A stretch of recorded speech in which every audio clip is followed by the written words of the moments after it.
Hi there, my name is Rochelle Captain and I'm president here at Connecting Cultures. One of the things that I'm really passionate about is the healthcare side of interpreting. As a business owner, I do understand the dollars and cents.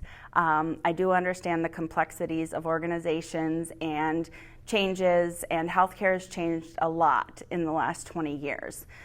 One of the things that I've seen in the interpreting industry as it's developed over the years is the different modalities that are available. And so you have options of video, you have telephonic, you have on-site, and so there's different times and different ways that you can use the modalities. But in that, it's really important to understand the complexities of interpreting so that you buy the right solution. When you have good interpreting, it does save your organization money. So if people understand their treatment plan and they feel confident that they were understood, the provider feels confident that what they said was communicated, it keeps people from visiting your ERs. It keeps people from the urgent cares. It keeps people from taking up appointment times that could otherwise be used for other things. And there is a lot that goes into it. Some organizations and some vendors, you'll see interpreters from all over the world. And what we find here is that there is complexity in vernacular here, wherever you are. So somebody from, say, Central Mexico may have difficulty understanding somebody from Spain. And somebody from Spain may really have difficulty understanding somebody from Central Mexico. It's Spanish, right? But the accents are different and the words that are used are different. Sometimes we'll be here at work and the interpreters will say, well, how do you say, let's see, steak, right? And so each country has their own way to say things. Even something as simple as a car.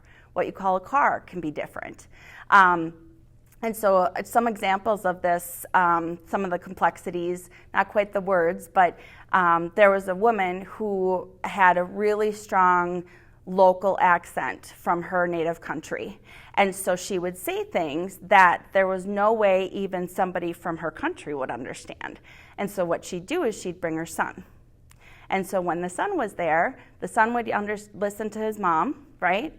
And then the son would say what she's saying, and then the interpreter would take that, and they would say that to the provider. So there's different things. There might be health issues that affect the mouth, right? And so they're going to sound different, speech therapies and that kind of thing.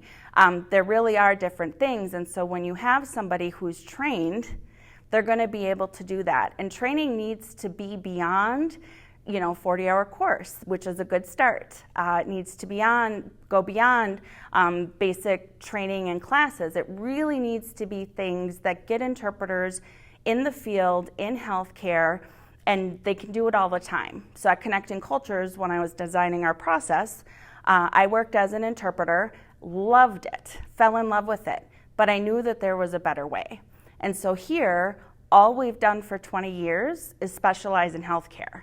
And so there's opportunities as a business owner, right, to be in legal or to do corporate things or to be in education or to do a plethora of different opportunities where you can make money and you can do different things.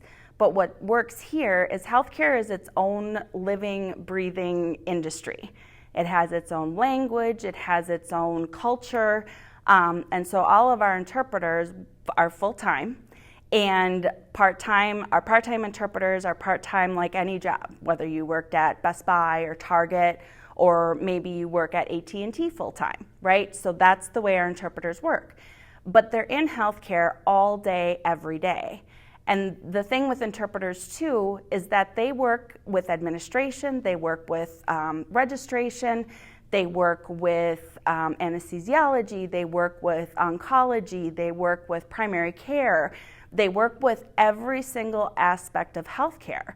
And so it's really important to have somebody who's familiar with all of that, because that's what saves money. That's what gives you a product and a service that's going to be efficient and effective for any healthcare organization.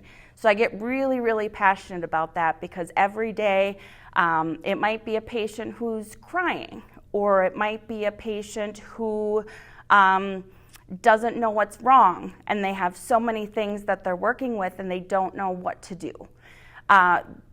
The thing that I like to do with people when I talk about this, we talk about interpreting, and I'm from a really small town, and so it's like, oh, well, this or that, there's political views and that kind of thing, but everybody deserves to take care of their family. Everybody deserves to have answers to their health care issues.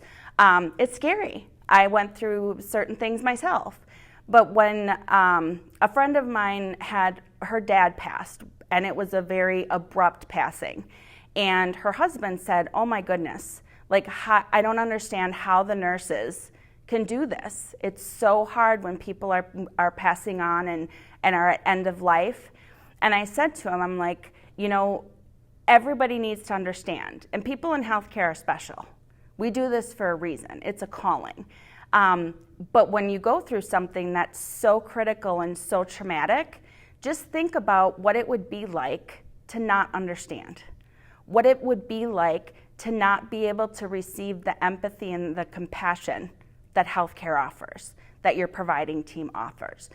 Think about what it would be like for your providing team to not be confident and certain that they understood what their patients were going through.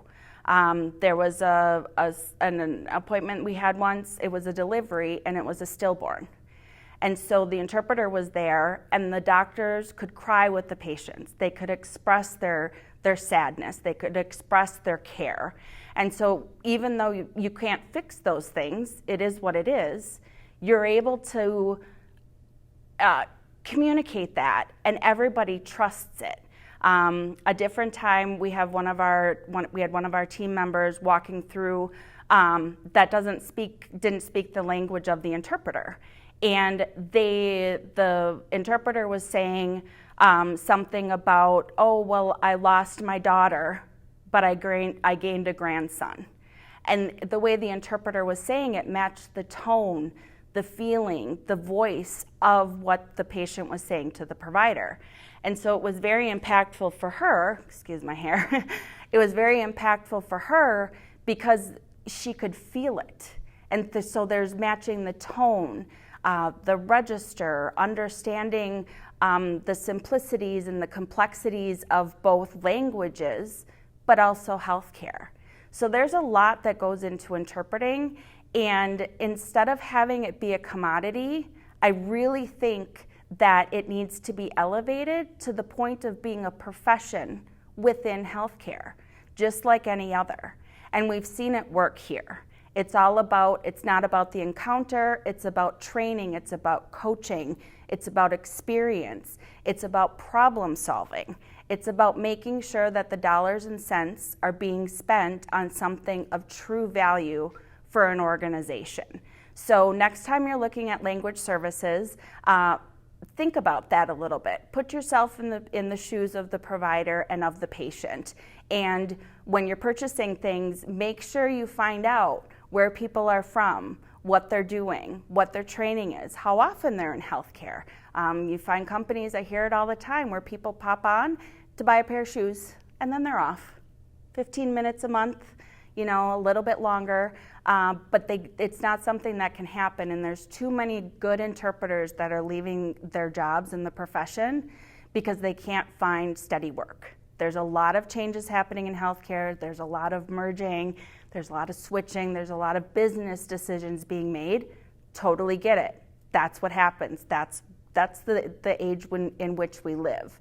But when you think about interpreting and translating, be sure to think of the complexities and keep that in mind, because that's the business solution that you need. That's the dollars and cents that come from interpreting. So thank you very much for watching this short video. If you have any questions, be sure to contact us. My email is listed below. I'd love to hear from you and have a conversation. And I look forward to talking to you soon. Happy 2020.